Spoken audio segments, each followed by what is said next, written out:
Hello and welcome to another edition of Around the Coin. My name is Faisal Khan. With me today is Nako Mbelle, who is one of the CEO and founders of Fintech Recruiters. We'll be discussing all things crypto and blockchain as far as recruitment and the job scene is concerned. But before we do that, just wanted to remind you on the 28th and 29th of August, I'll be in Singapore attending the Global Payments Summit. On the 30th of August in Singapore, Fintech Singapore, along with Startup Bootcamp, is hosting a small get-together for a meetup, basically, and I'll be there talking about the fragmentation of payments. IMTC Africa is coming up in Nairobi. That is going to be happening from the 20th to the 22nd of September. As always, you can write to us. My email is Faisal, Faisal, @aroundthecoin.com. If you have topics, suggestions, guest suggestions, etc., we will welcome that. And now on to the topic of today, which is the recruitment scene and the employment scene in the Bitcoin/crypto world. Here's Nako. Hey Nako, how are you? I'm fine, thank you. How are you? I'm doing good. So for those of our listeners who don't know what you do, just tell us a little bit about yourself, your background, what do you do, and where are you based, a little bit about your company. Sure. So my name is Nako Mbelle, and I'm based in Toronto, Canada. And our company is called Fintech Recruiters. We specialize in fintech recruiting.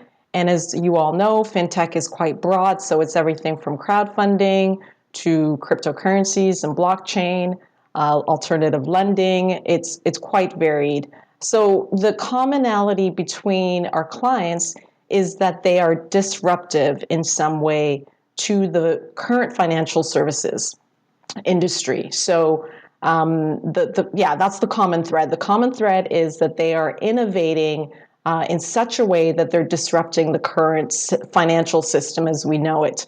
And most of our clients are startups. So we have a few mid-sized companies that are also innovative, but most of the people that we're working with are, under 3 years old.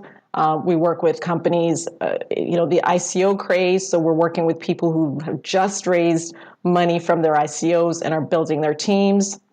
And we cover the markets that have a concentration of these type of companies. So that's New York, Toronto, where I am, San Francisco, Atlanta is a payments gateway, London, of course, Hong Kong, Singapore. So it's although we are global, there are certain key markets that we concentrate on, and we also cover a variety of positions. So it's not just technical people, although I'd say the bulk of what we do is technical, but we also cover non-technical roles. So that's Fintech Recruiters in a nutshell. Thank you. So the reason I got you on the show today is because I particularly want to talk about the employment scene, the recruitment scene in the blockchain/crypto world. I mean, as we are recording this thing, right now in front of me, Ethereum is at $300. Bitcoin is at $4,300, and there are a host of other coins and currencies out there. You mentioned about the ICO craze. It's it's something that is now pretty serious. It's raised a lot of money.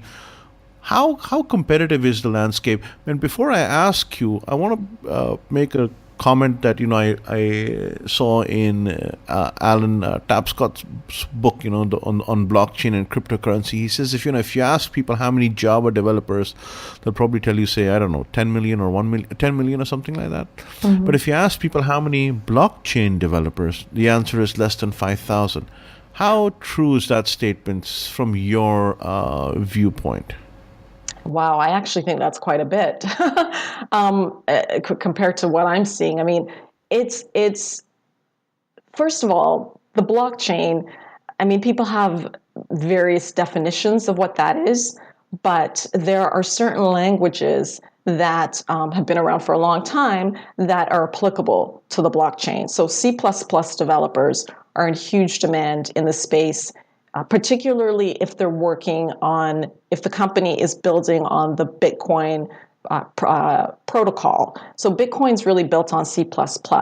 So it really depends. It's sort of hard to gauge like who is a blockchain developer.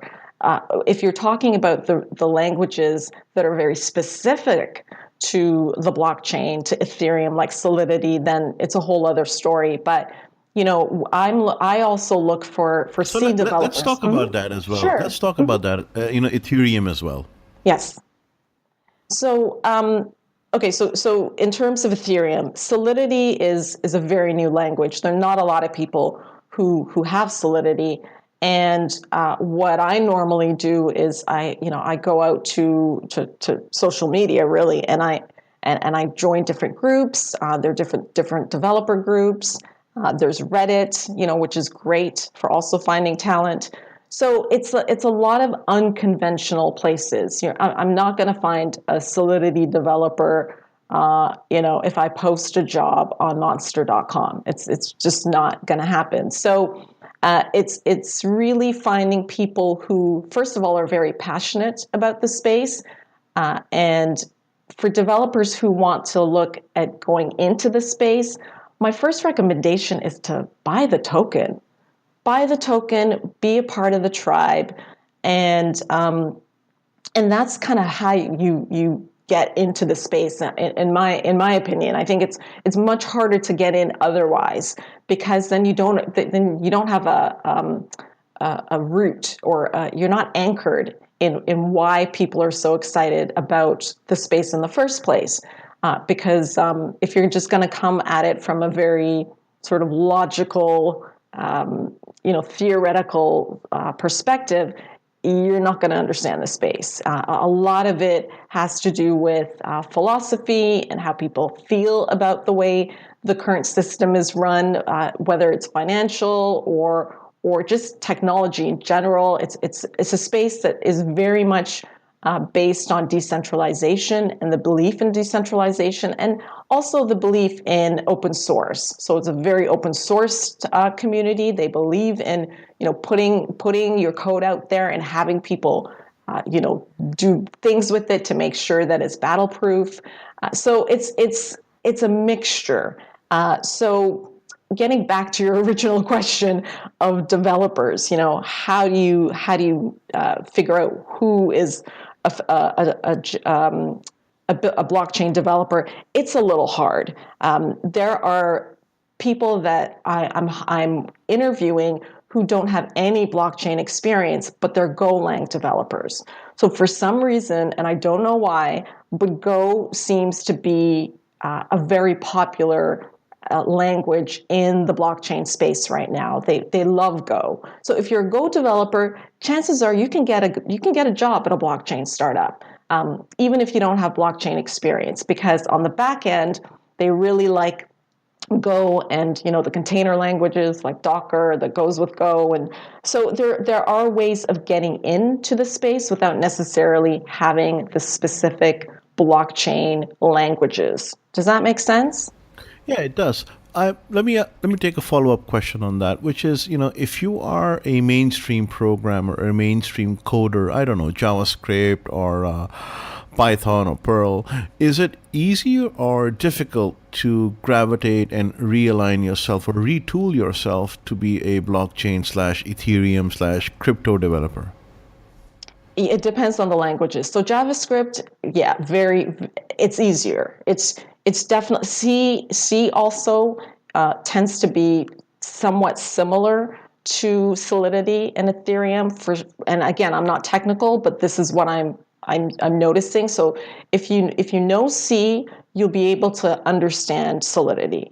If you understand C++, Bitcoin will make sense. The Bitcoin protocol will make sense to you. If you're JavaScript, they use a lot of Node on the back end, and on the front end, people are now gravitating towards React and React Native on the front end. But I think generally speaking, and of course, it's Linux, right? Is obviously the operating environment, and HTML5 on the front end. So if you're a developer and you read the white paper, it will make sense to you. It's written with your type of language. So I think it's a lot easier to transition into the space than perhaps people think. It's just a matter of finding what stack the actual company is using. And some of the languages that I just mentioned, or the scripting languages, are what's really popular now. A couple of, I'd say last year, I would get a lot of Angular, but for some reason, people have switched to React. I don't know why, but they tend to, React is kind of the flavor of the month right now. So if you've got React Native, you're in demand for some reason. So what is the demand? I mean, what's the ratio like for every one job out there? How many applicants or how many jobs per applicant? Yeah, man, that's a good question. The demand is I mean, we quite keep big. hearing about the hype, right? So just Yeah. give us a sense of the hype. Yeah, it's a good question. It's so hard to quantify sometimes because it's sort of an ebb and a flow. But I would say that if I have 20 job orders to fill, I'm probably only able to fill about 5 out of what I have. So the demand is much, much higher than the supply right now. And however, people want really good talent. So that's the other thing. Like, they want good, solid developers. It's not just the fact that, you've got JavaScript or you're C++. If you're not really good, they're not going to hire you. And what's interesting about coding and being a developer is you can have, somebody with 5 years of Go and someone with 2 years of Go, but the guy with 2 years of Go is better than the guy with 5 years of Go. It's one of those, it's kind of an interesting thing. You would think that more years of experience might equate to a more, a better skilled developer, and that's why they're coding tests, right? It's because, you can have someone that doesn't have that much experience, but they're just so good. And it could be because they live, breathe, eat, and sleep coding, and that's all they do. Or they're just intuitively better at it. I'm not sure why that is, but I've learned now that just because somebody has more experience doesn't make them a better developer. So for all the youngins out there, whether you're 17 years old and you really believe you've got talent, like, come forward, don't be afraid.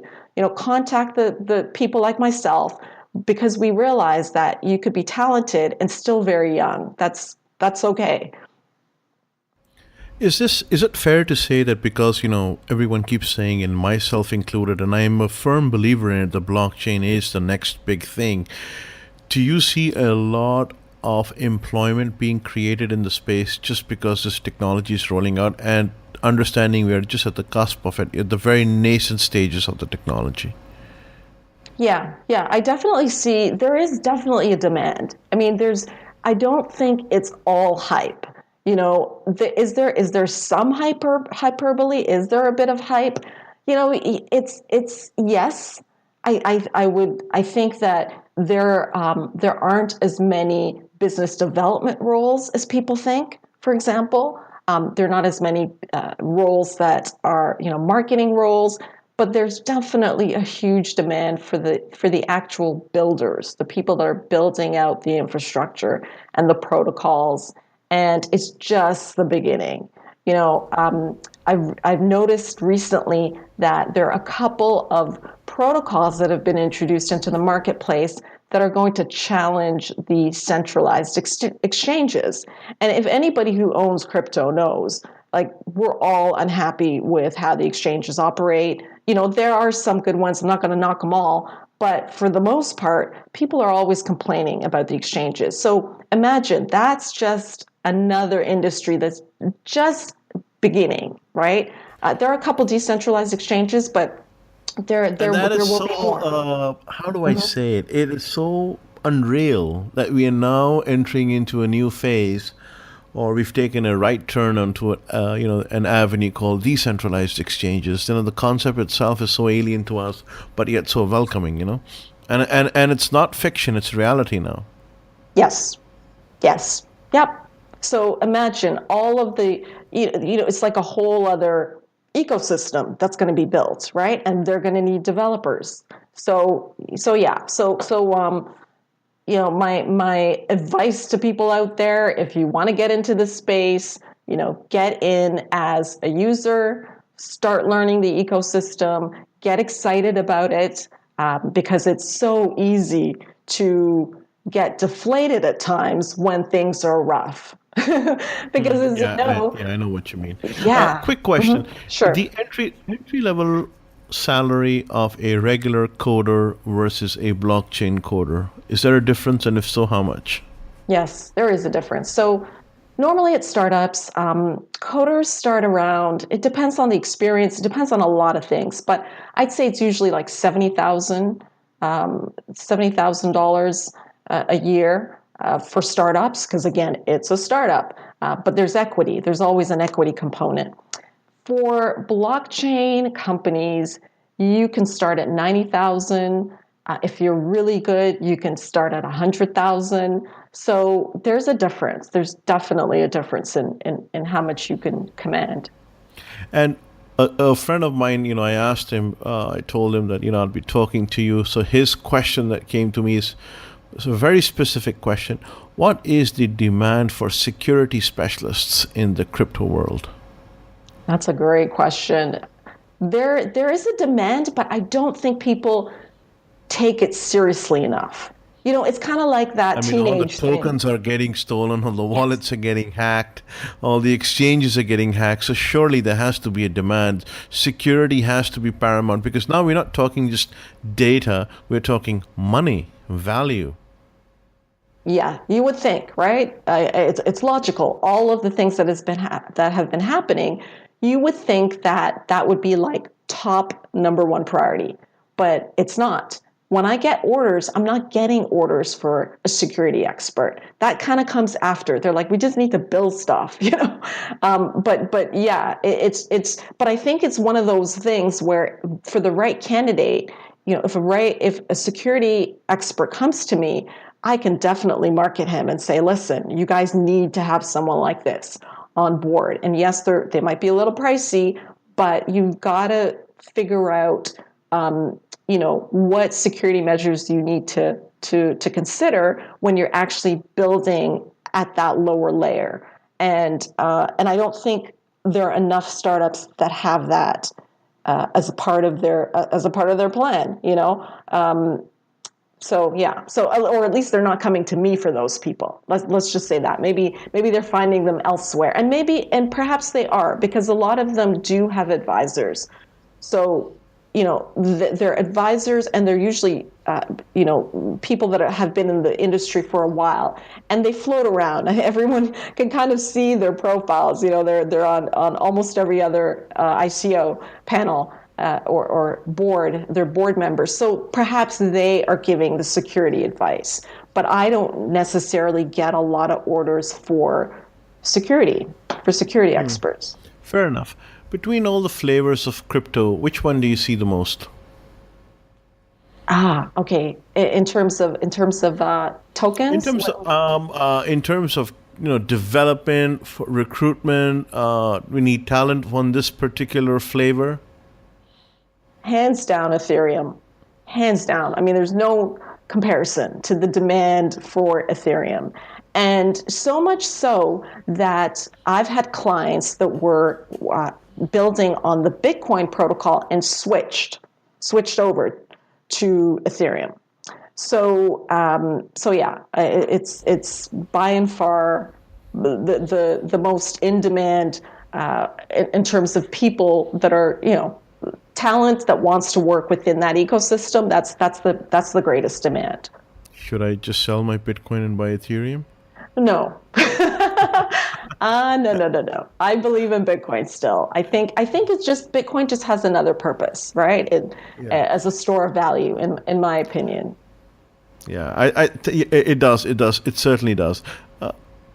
Do you see people who are at the cusp of retiring? There are a lot of coders out there. There are a lot of programmers out there who find it very difficult to compete with the new coders who are coming out with the new wave of every generation. Produces its own wave.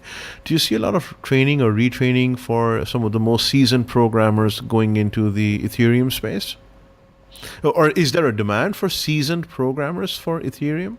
Well, here's the thing. I think a lot of it has to do with attitude, which is going to sound strange. But what I find is when I'm interviewing more seasoned developers, they tend to second guess themselves, I think, and they're a little bit more skeptical. Whereas, and I think this really just has to do with, youth, right? When we're younger, we tend to be a little bit more gung-ho, we're a little bit more naive, we take bigger risks. They don't have the families and the responsibilities, so you can afford to make all of these mistakes, fall down, get all bloody, and get back up. But when you're older and you've got a family to take care of, you got a mortgage to pay, you don't really have the same room to fail in the same way. And so I think what happens is that more seasoned developers second guess things. They just, they can see what's wrong with Ethereum. They can see all the loopholes. They can see the security gaps. They can see, they see all of these things and it scares them. They can't bet the farm. And working for an Ethereum company in that capacity is betting the farm. And if you're, 23 years old, you can bet the farm. So it really has to do with it's definitely not skills. It's all psychological. And that psychology is everything. Because if you're going to do a coding test and you're approaching it that way, it's going to affect you. So my advice to people that are really seasoned is you got to bet the farm in this industry because it's that risky. You can't have one foot in and one foot out. You're either all in or you're not. And it's very hard to because people will sense it. The teams will sense it, the founders will sense it, they'll know. And they may not be able to put their finger on it, but I have guys that will come back to me and say, I just don't know what it was about him. I don't think he's a fit. And I know exactly why he's not a fit, because I will have conversations with my candidates, very candid conversations about, how much are you willing to risk? What does your significant other feel? How does she feel or he feel about what you're doing? And it's obviously all confidential. I'm not going to share this with my client, but I think as a recruiter, it's also my responsibility to make sure that people understand what they're getting into, but also, be really upfront that this is a big risk, and some people generally have a personality that's predisposed to high risk, right? That's just who they are, and those people tend to, I find, do much better in their interviews because they just. Yeah, so those people generally tend to excel in their interviews. They've drunk the Kool-Aid, quote unquote, and they can see the opportunities because it's not the easiest space to be in. It really isn't, right? There's a lot of there are a lot of downs as much as there are ups, and if you can weather the downs, you're going to need the psychological kind of toughness to just pull through it.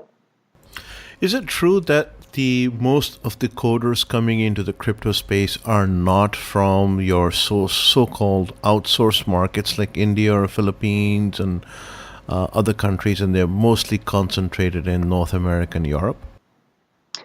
Yeah, so that's true. That's actually a really good observation.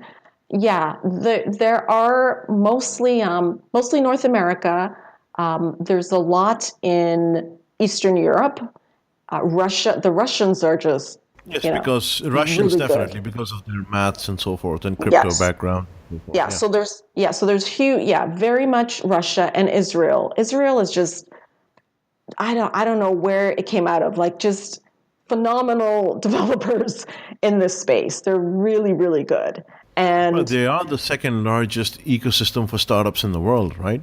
yes, yes. And I think what's also interesting, and I would imagine that there have been papers written on this, but countries that tend to have a strong army, whether it's a very developed army and their budgets are huge for their armies, tend to have very good developers. Their technology tends to be very good, and a lot of the developers coming out of Israel are in the army or from the army, right? They're ex-army people, and I would imagine in the U.S. there might be the same thing with security in terms of technology. The Army produces really good technology people, security people rather. So I think there's a correlation between a country's army and their technology Well, talent. I think many people don't know this, or many people do know this. Israel has a something called a Unit 8200, which is their signal intelligence unit. It is one of the best units in the world where they take limited amount of information and have to extrapolate and do scenario planning and understand what the ecosystem is looking like, what the battlefield looks like, etc. So exceptional minds come in with human and digital intelligence and they work on that. So most of the founders, if you will see from, for example, in fraud management, in high-end systems that are very computationally intensive and are doing something where you have very limited information and you have to sort of draw up scenario planning and so forth, will come from 8200 unit. Many people just don't know that. Interesting. Yeah, I'm not surprised. It doesn't surprise me. And of course, we cannot forget the Chinese, okay? The Chinese are very bullish on blockchain. The government is putting a lot of resources into the technology, into developing various labs and giving funding for startups. So there's also a lot of Chinese talent as well, but it's harder to gauge because it's a little bit more closed, the ecosystem there for talent. But I've had a couple of inquiries from Chinese companies that are looking for blockchain talent to go to China, whether you speak Chinese or not, because they want to develop the technology and they're really, really bullish. And they're definitely going to be a force in terms of whether it's tokens that they put out, and we can talk about those like NEM. I don't know how to say it. Is it NEM? Yeah. Or I think even OMG is Chinese. I'm not sure, but they yeah. Mm-hmm. I don't know about OMG. That's the first time I'm hearing about that one, but NEM I know. And there's not Yes. Neo as well? Yes, and Neo, right. So I think NEM has now turned to, oh yeah, Neo is ant shares, right. You're right. So Neo, yes, Neo as well. So it's definitely talent in China. Japan has been a little slower, but there's definitely more Japanese companies looking at Bitcoin. But it's much harder, I think. They're further behind, sorry, than the other markets that I just mentioned. What are the negatives of being in the crypto slash blockchain world? We hear all the positives, right? We hear all about the craze, the demand for people. What are some of the negative traits about this industry or getting into this industry? The volatility. It's like no other. I mean, it's just I've never seen such volatility in my life. It's just the swings are insane. It's the kind of space where you've got to really be emotionally tough. There are a lot of critics, and everyone who's had Bitcoin for a couple of years knows that Bitcoin has died. I don't know how many times. And there's an obituary, website that sort of logs every time Bitcoin has died, right? And then also there's just people are really passionate in the space. So you're going to have political debates. People have really entrenched views on how things should work. The governance issue in many of the protocols is extremely emotionally exhausting, and so those are all the negatives, I think. And granted, there are solutions now that are being proposed to, I guess, remedy the governance issues. But once you're in the space, you'll realize like there's a lot of infighting. There's a lot of front stabbing. It's not even backstabbing, front stabbing, and so the drama alone in the space is enough to kind of make some people run for the hills. So you got to kind of brace yourself for that. Like, all of the drama that's involved, I think is pretty hard to bear for some people. So it's okay then, when I say that seasoned programmers and seasoned developers, etc., try not to go this avenue because they know that the river ride can be a little rough. Yes. Yeah. Well, it's funny. I was speaking to a seasoned developer, and he said, "Oh, the Linux community is just as bad, so I'm used to it." Like, people have their views, right? They have their views, and their egos. They're really big egos in this space, and you'll find out who they are very quickly when you enter the space. So I think the seasoned people kind of can maybe navigate the emotional roller coaster that it is, but I think the younger developers just kind of they're just shocked, like, wow, we didn't realize that there was so much controversy, and there is. How do you in particular stay on top of all this? Because this is a very technical field. It's very moving. It's updating very quickly. Do you go out in the circuit, conferences, meetups, etc.? How do you keep yourself informed? Because you are undoubtedly, and I say this to everyone that I meet, if you don't know Nako, I think you're missing out. It's like hot chocolate, right? And I mean that in a good way. Yeah, thank you. Believe me, because you are probably the most connected woman on earth that I know. There isn't a person that I am connected to that doesn't know you, or at least you're connected to them. So after Kevin Bacon and 6 Degrees of Separation, I think there's Nako out there, Oh. So how do you keep in touch? How do you keep yourself updated on all these things like Solidity and Go, and how do you know all this? Yeah, I have conversations with the people I interview, and I'm very open about my ignorance. So I'm not a technical person, so there's a lot I don't understand, and I still don't understand a lot, right? But I will ask people to explain things to me, and in a very basic terms. And I also try and read as much as I can. So I read my news feeds, and I read articles, and I try and really keep up to date as to what's going on. And it's hard. It's very hard because it is very fast moving. There's a lot happening. There's so many new protocols coming out that it's hard to keep up. And recently there's a protocol that's the buzz. It's on the tip of my tongue. What's it called? It's challenging Ethereum and Bitcoin. I know you've heard of it as well. Gosh, why can't I think of this right now? Okay, now you have me thinking a protocol that's going to challenge Ethereum and Bitcoin. Ripple? No, not Ripple. I think it broke the top 10 this. I'm just going to look on my cell phone here. It's because it's going to bother me, but it's a new way of. It might replace the blockchain, is what they're saying. I'm actually looking on Coin Market Cap right now for it. It's called. That's for IOTA. IOTA, yes, thank you. IOTA, number 5 right now, as of this recording. Don't understand it. I don't understand it. Someone tried to explain it to me. It just went over my head. I don't understand it. I'm like, you know what?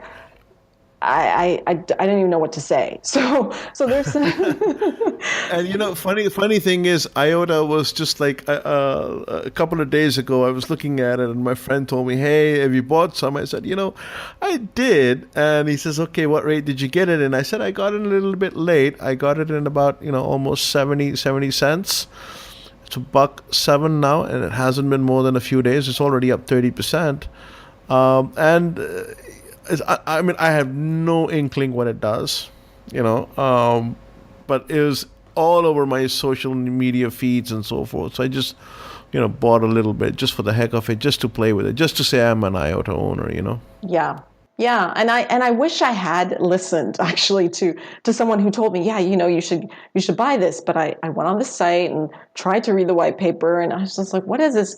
Like tangles, or I just didn't understand it. And I thought, I'm gonna pull a Warren Buffett and just not buy something that I don't get. But now I'm kind of kicking myself, like maybe I should have bought it, when it was really low. But hey, yeah.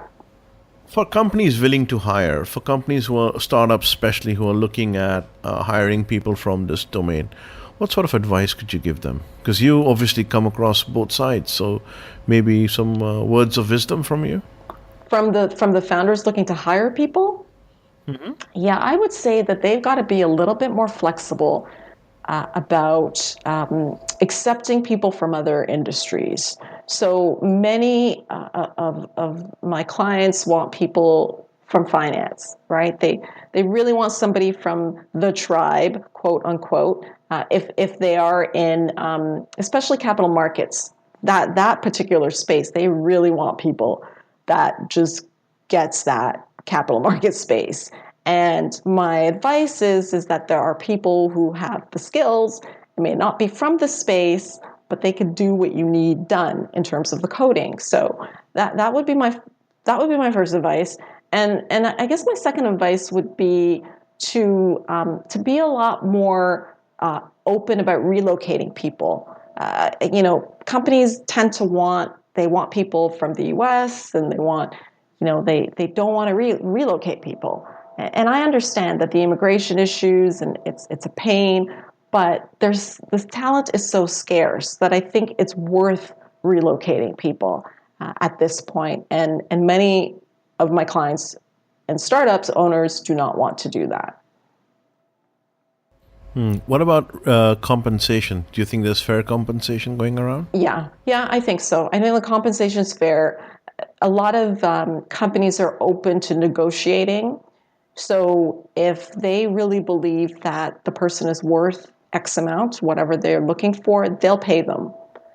So yeah, so I think compensation is fine. It's very negotiable, and so is equity as well. Like they'll just negotiate with whomever is in front of them, based on their skills, based on their background, based on what they can offer and bring to the company. How much equity should one get? Man, that's a tough question. It really depends on how early. But I mean, people who are listening to this podcast, some of them may be potential employees, and obviously they are trying to get the answer to this question as well. Mm-hmm. So, any insight you could give would really help here. Sure, it ranges from anywhere, and it depends on your position. It depends on how early you get in, right? Because the later, the harder. It is to get a higher percentage, but anywhere from 0.1% to 3% is kind of usually the range. And again, it depends on your seniority level. It depends. You said 1% to 3% or 0.1 to 0.3? 0.1 to 3, depending on the seniority level. So if you're a senior person, you're probably you can get 2%, you can get 3% if you're coming at a very senior level. If you're a developer, a junior developer, it could be like 0.1, 0.2. It could be 1% if you're a very senior developer, and if you're whether it's like a CFO or it really varies, and it does depend on when you get in. Right. So the earlier, the more leverage you have to negotiate a higher equity package. Sure. So we have a few minutes left. Some tips or tricks for potential employees who are looking to get hired in this space.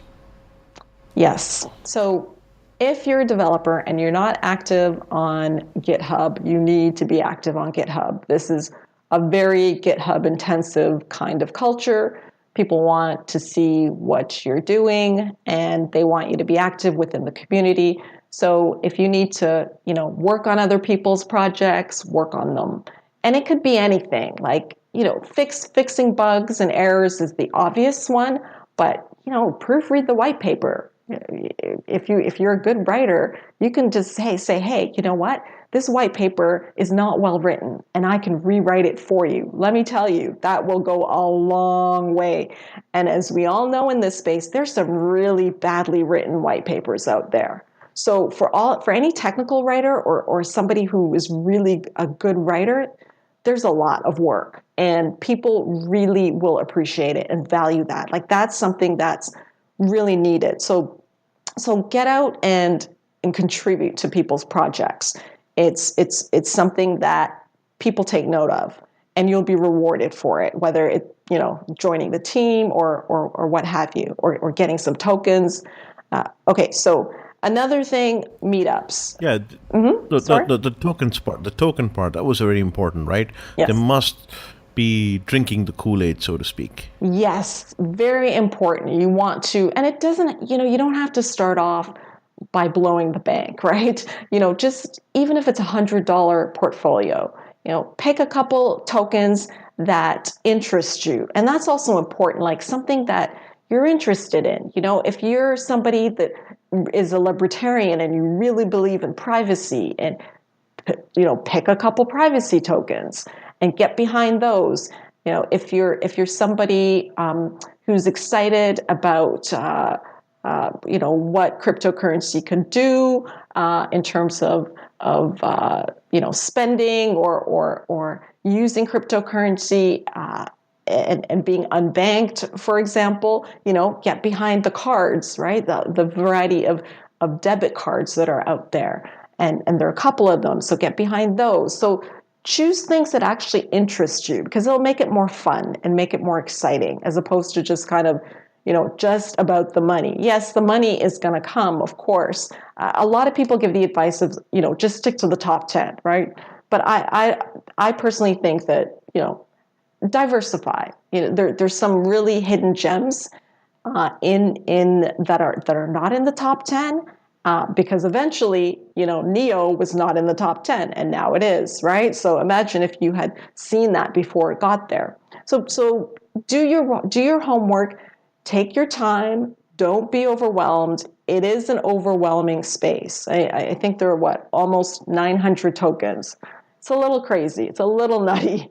So don't freak out when you see that list and think, oh my goodness, how am I going to learn all of this?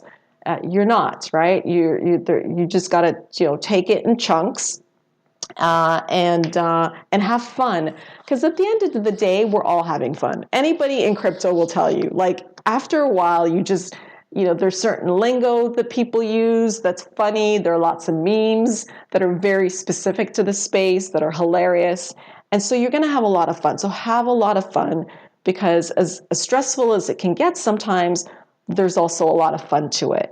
What else would I say? Follow people on Twitter. Okay, Google the top, Bitcoin pundits and follow them. People have a lot to say, and you're going to realize there's a difference between following them and stalking them. Yeah. You want to figure out who has what side, what their opinions are. People are very vocal in the space, and get to know the different camps, the different sides, how they feel, and they're also extremely brilliant. A lot of smart people in the space, so you'll be learning a lot as well. And what other advice would I have? Also, I think it's important to somehow relate crypto to your beliefs. It sounds kind of corny, but it's the kind of space that, the people in it are not just in it for the money. It may seem that way on the surface, but a lot of people are doing this because they really believe they can change the world. And it's admirable. And there's a certain level of respect that you got to have for people who are all in, whether you agree with them or not. And so if you can figure out who your tribe is, because it's a very tribal space. And once you find your tribe, and you could be in multiple tribes. Like, I'm in a lot of tribes. I'm not just in one camp, right? I like a lot of tokens, but I've also found that, there's certain tokens and just the space in general. I believe in crypto for what it's going to do for the world. And for people, particularly who have never had a chance to participate at this level. I'm of African descent, and so I see this as liberating to many people in developing countries. So I have an emotional investment in crypto that goes beyond, fintech recruiters, that goes beyond, being in it because it's a great business to be in and I'm making money. It goes beyond that. And if you can find that, it just becomes a magical place. It becomes a special place, and you become invigorated even when things may not be going the way the market thinks it should go. That level of conviction is what's going to sustain you, and we're all going to need it because it's going to go through the ups and the downs as it always does. Beautifully put. I cannot help but come to the conclusion that you are leaning more towards this crypto, Bitcoin, Ethereum world as far as recruiting is concerned. Would that be a correct assumption? Well, it invigorates me. I'm excited, I mean, you're very passionate about it. You're very knowledgeable, certainly very knowledgeable about it. Thank you. I really, first of all, love a lot of the people in the space. Like I really, I'm getting to know my clients and just what they're doing. I just admire them. I really admire what they're doing because what they're doing is big. And I was on Facebook the other day, and a girl wrote a post saying that she doesn't think that people really understand the power of this space yet. And I get that feeling too. It's like when people really get it, I think it's like you start losing sleep over how big this is, So a friend of mine, had a very good way of putting it. He says, thousands of people will lie and sleep under the stars, and that's it. But then those of them, the very few who actually will gaze out beyond the stars and understand the vastness of the space, will lose sleep. And I think that's a very good analogy as far as the crypto and the Bitcoin world is concerned. Yes. Oh, what a beautiful, I love that. That was really lovely. Yeah, me too. Because I think once you understand what it means, to move value without intermediaries, to have a consensus-based, decentralized society, it's just, anyways, that's a topic we will discuss in another time. Nako, thank you very much. Very quickly, how can people get in touch with you? People can visit us at www.fintechrecruiters.com. And recruiters is plural, so that's fintechrecruiters.com. You can also reach me on LinkedIn, and my name is nako.mbelle. You can also call us if you'd like, 646-233-4050. But I think it's better to just reach out to me on my website as well as on LinkedIn. Well, anyways, thank you very much. And for those of you who don't know, we'll be having more and more of Nako on our shows. Till next time, thank you very much. Nako, you have a good one. Thanks, Faisal. Bye.